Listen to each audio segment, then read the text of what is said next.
संडेच्या डिनरसाठी काय बनवायचं हा प्रश्न पडलेला. मग विचार केला काहीतरी वेगळं असं बनवू.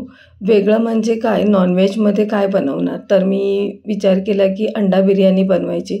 पण ही अंडा बिर्याणी अंडा वगैरे बॉईल न करता थोडीशा वेगळ्या पद्धतीने बनवली आहे. पण मस्त अशी झालेली ही अंडा बिर्याणी. आणि ही वेगळी पद्धत म्हणजे काय आहे ते तुम्हाला बघावं लागेल ह्याचा पूर्ण रेसिपीचा व्हिडिओ. मग त्यासाठी मी इथे अर्धा किलो बासमती तांदूळ स्वच्छ धुवून घेतले आणि अर्धा तास भिजत ठेवलेले होते धुवून पाणी गाळून. त्यानंतर थोडेसे खडे मसाला घेतलेले, एका तोपामध्ये पाणी गरम करत ठेवलेले आहे. त्याच्यामध्ये 1-2 चमचे मी इथे तेल घातलेलं आहे. तुम्ही तेल किंवा तूप घालू शकता. खडे मसाल्यामध्ये मी आपलं तेजपत्ता, काळी मिरी, लवंग, दालचिनीचा तुकडा, एक हिरवी वेल, 1-2 हिरव्या वेलच्या घातलेल्या आहे. मस्त असं पाणी ह्याला उकळी आली ना की मग आपल्याला ह्याच्यामध्ये जे आपण तांदूळ भिजत ठेवलेला अर्धा तास तो घालायचा आहे. तांदूळ व्यवस्थित भिजून झाला की आपल्याला हे घालून झाला की आपल्याला फिरवून घ्यायचं आहे. त्यानंतर आपल्याला इथे थोडंसं चवीनुसार मीठ घालायचं आहे आणि व्यवस्थित फिरवून आपल्याला हे उकळी येईपर्यंत, म्हणजे आपल्याला तांदूळ इथे जास्त शिजवून नाही घ्यायचे आहे. आपल्याला 80%च हे तांदूळ शिजवून घ्यायचे.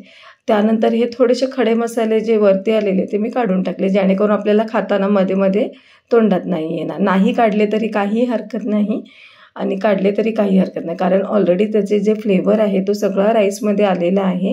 हे बघा, तुम्ही बघू शकता राईस इथे 80% झालेला आहे. आता हे आपल्याला पूर्ण गाळून घ्यायचं आहे. पूर्ण गाळून झालं ना की म्हणजे कसं, जे पाणी जर त्याच्यामध्ये जास्त राहिलं तर ते चिकट होतं. त्यामुळे आपल्याला हे पूर्ण राईस जे आहे तो काढून घ्यायचं आहे. पाणी सगळं त्याचं काढून मोकळं असं राईस करून घ्यायचं. इथे मी चाळणीने काढून घेतलेला आहे आणि जाळीचं भांडं म्हणजे चाळणीवरच ठेवलेलं आहे. त्यासाठी आपल्याला थोडंसं आता इथे वाटण्यासाठी हिरवा मसाला लागणार. तर मी थोडंसं पुदिना, आपली हिरवी मिरची, आलं, लसूण आणि कोथिंबीर घेतलेली आहे. हे सगळं आपल्याला मिक्सरला लावून घ्यायचं. मिक्सरला अगदी थोडंसं पाणी घालून आपल्याला ही फाईन अशी पेस्ट करून घ्यायची आहे. हे बघा, तुम्ही बघू शकता किती मस्त अशी बारीक अशी आपलं फाईन पेस्ट झालेली आहे. त्यानंतर इथे मी कढईमध्ये थोडंसं पाणी घेतलेलं आहे आणि गरम करत ठेवलं. त्याच्यावर एक स्टँड ठेवलेला आहे आणि मग त्याच्यानंतर एक प्लेट किंवा ताट तुम्ही काही ठेवू शकता. हे बघा, तुम्ही बघू शकता. आणि इथे मी 6 अंडी घेतलेली आहे. इथे मी अर्धा किलो राईससाठी 6 अंडी घेतलेली. तुम्हाला जर जास्त अंडी पाहिजे असेल तर तुम्ही जास्त घालू शकता. पूर्ण अंड्यामध्ये इथे मी थोडंसं चवीनुसार आपल्याला मीठ घालायचं आहे. त्यानंतर आपण जे इथे बारीक चिरून एक कांदा घेतलेला आहे, एक टोमॅटो घेतलेला आहे ते घालायचं आहे. इथे थोडीशी मी काळी मिरी पावडर घातलेली आहे, ब्लॅक पेपर, आणि कांदा, टोमॅटो, कोथिंबीर हे सगळं आपल्याला ह्याच्यामध्ये अंड्यामध्ये घालून घ्यायचं आहे. हे बघा, आणि थोडीशी हिरवी मिरची घातलेली आहे. तुम्हाला इथे पाहिजे तर तुम्ही आपला लाल तिखट मसाला पण घालू शकता, पण मी ते हिरवी मिरची घातलेले, लाल मसाला घातला तरी किंवा मसाले घातले तरी काही हरकत नाही. व्यवस्थित हे आपल्याला फेटून घ्यायचं आहे. पूर्ण सगळं एकजीव झालेलं पाहिजे. जसं की आपण अंड्याची पोळी करतो ना, त्याच्यासाठी कसं फेटून घेतो तसंच आपल्याला हे अंडा देखील व्यवस्थित असं फेटून घ्यायचं आहे. त्यानंतर मी छोट्या छोट्या इथे वाट्या घेतलेल्या आहे. वाट्या तुम्ही कुठल्याही साईजचे घेऊ शकता. इथे सगळ्या वाट्या मला एक साईजच्या नाही भेटल्या म्हणून मी 2 मोठ्या आणि बाकीच्या आहेत त्या छोट्या घेतलेल्या आहे. नंतर त्याला थोडंसं तेल लावायचं आहे आणि हे जे आपण अंडं फेटून घेतलेलं आहे ते वाट्यामध्ये घालून घ्यायचं आहे. पूर्ण वाटी भरून नाही घ्यायचं आहे, थोडंसं कमी ठेवायचं आहे वाटी भरायला. आणि तोपर्यंत आपलं इथे पाणी पण उकळलेलं आहे. त्याच्यानंतर जे आपण वाट्यामध्ये अंडं फेटून जे घातलेलं आहे ते घालून घ्यायचं आहे. व्यवस्थित ठेवून झाकण लावून आपल्याला 10-15 मिनटं शिजवून घ्या. तुम्ही बघू शकता किती मस्त असं अंडं फुलून आलेलं आहे. आणि हे कसं गरम आहे, स्टीम झालं की अंडं फुलतं, पण थंड झालं की ते परत जेवढं आपण घातलेलं तेवढ्याच साईजला येतं. त्यानंतर मी इथे त्याच कढईमध्ये 2-4 चमचे तेल गरम केलेलं आणि एक मोठा कांदा बारीक असा चिरून घेतलेला आहे. 1-2 कांदे असे घ्यायचे आणि अगदी असे बारीक स्लाईस करून आपल्याला हे फ्राय करून घ्यायचे आहे. हे बघा, तुम्ही बघू शकता व्यवस्थित असं ब्राउनिश म्हणजे गोल्डन ब्राउनिश कलर आलेला पाहिजे आणि हे पूर्ण आपल्याला काढून घ्यायचं आहे. कांदा काढून झाल्यानंतर आपल्याला त्याच कढईमध्ये मी 1 चमचा तूप घातलेलं आहे. तुम्ही तूप नाही घातलं तरी हरकत नाही, पण घातलं तर टेस्ट खूप छान येते. मग त्याच्यामध्येच आपल्याला एक तमालपत्र म्हणजे तेजपत्ता घालायचा आहे आणि 1 चमचा जिरं घालायचं आहे. मग इथे मी बारीक असं कांदा चिरून घेतलेले, 3 कांदे बारीक चिरून घेतलेले आणि हे चॉपरने बारीक असे केलेले आहे. एकदम बारीक चिरायला जर आपण सुरीने किंवा विळीवर चिरायला गेलं तर बराच वेळ लागतो, म्हणून हे डायरेक्टली मी चॉपरनेच हे केलेलं आहे. हे बघा, कांदा हलकासा गोल्डन कलर आला ना की इथे मी 3 टोमॅटो देखील चॉपरनेच चॉप करून घेतलेले आहे, जेणेकरून ते पटकन असं आपली जी ग्रेव्ही आहे ती रेडी होते. जास्त वेळ लागत नाही कांदा टोमॅटो शिजायला. हे बघा, व्यवस्थित असं दोन्ही एकजीव झालं ना, टोमॅटो आणि कांदा थोडंसं शिजेपर्यंत आपण इथे अंडे जे आहेत ते बघून घेऊया. हे बघा, तुम्ही बघू शकता थंड झालं की ती परत त्यांच्यात जेवढं आपण अंडं घातलेलं ना फेटून तेवढंच लेवलला येतं. मग सुरी किंवा चमच्याच्या आधाराने तुम्ही हे काढून घ्यायचे आहे. हे बघा, किती मस्त असं अंडं झालेलं आहे आपलं आणि ह्याचीच आपण आता बिर्याणीमध्ये घालणार आहे आणि बिर्याणी बनवणार आहे. हे बघा, आणि वाटीला लागलेलं तुम्ही साईडला चमच्याने काढून ठेवून द्यायचं आहे. इथे कांदा टोमॅटो पण मस्त असं स्मॅश झालेलं आहे. त्याच्यामध्ये आपल्याला सुके मसाले घालायचे आहे, म्हणजेच मी इथे 1 चमचा हळद, 1 चमचा गरम मसाला, 1 चमचा धने पावडर घातलेलं आहे. हे सगळं आपल्याला तेलामध्ये एकजीव करून घ्यायचं आहे. त्यानंतर इथे मी लाल तिखट घातलेलं आहे. तिखट तुम्ही तुमच्या गरजेनुसार घाला. बिर्याणी बोलले की थोडी अशी स्पायसी असे छान लागते, म्हणून मी ते 2 चमचे लाल तिखट घातलेलं आहे.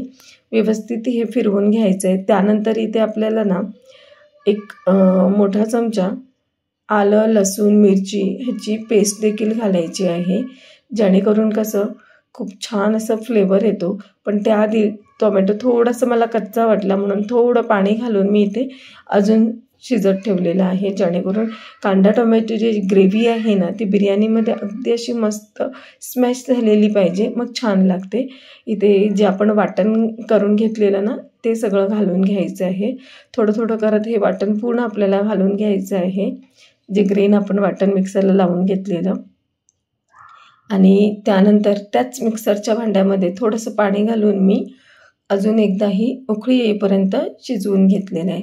आणि ह्याच्यासाठी पटकन शिजायला मी ह्याच्यामध्ये थोडंसं मीठ घातलेलं आहे चवीनुसार. थोडीशी कस्तुरी मेथी घालायची आहे आणि आपल्याला इथे बारीक चिरून भरभरून अशी ओली कोथिंबीर घालायची आहे. मग त्याच ह्याच्यामध्ये आपल्याला जे आपण फ्राय करून कांदा घेतलेला ना तो कांदा घालून घ्यायचा आहे. मग ह्याच्यामध्ये थोडासा मी आपला बिर्याणी मसाला घालून घेतलेला आहे. बिर्याणी मसाला तुम्ही कुठलाही वापरू शकता किंवा तुम्ही स्पेसिफिक किंग म्हणजे आपला घरचा जे किंग मसाला असतो ना तो घातला तरी चालेल. हे बघा, आणि हे जे मी कुस्कर वाटीला जे लागलेलं होतं ते चमच्याच्या साहाय्याने काढून घेतलेलं आहे. हे आपल्याला ते आता ग्रेव्हीमध्ये घालायचं आहे. आपल्याला काही इथे वेस्ट नाही करायचं आहे, कारण वाटीला हे थोडंसं चिपकतं, त्यामुळे आपण तेल देखील लावलं तरी पण हे थोडंसं चिपकतं. त्यामुळे हे सगळं काढून घ्यायचं आहे आणि त्या ग्रेव्हीमध्ये घालून घ्यायचं आहे, म्हणजे अंड्याचं जे फ्लेवर आहे तो ग्रेव्हीमध्ये पण छान असा उतरेल. म्हणून आपल्याला हे जे वरचे जे वाटीचा कुस्कर राहिलेला आहे तो घालून घ्यायचा आहे. व्यवस्थित असं फिरून घ्यायचं आहे. इथे तेजपत्ता मी काढून घेतला, नाही काढला तरी काही हरकत नाही. व्यवस्थित हे एक जीव झालं आणि एक उकळी आली ना की आपली ह्याच्यामधली अर्धी ग्रेव्ही आपल्याला काढून घ्यायची. इथे मी मोठी वाटी 1 ग्रेव्ही काढून घेतलेली आहे. आणि त्यानंतर जे आपण राईस स्टीम करून ठेवलेला तो घालून घ्यायचा, म्हणजे ह्याचा लेयर लावायचा आपल्याला. पूर्ण असं एक लेयर झालं ना की त्याच्यावर आपल्याला थोडीशी बारीक चिरलेली कोथिंबीर घालायची आहे.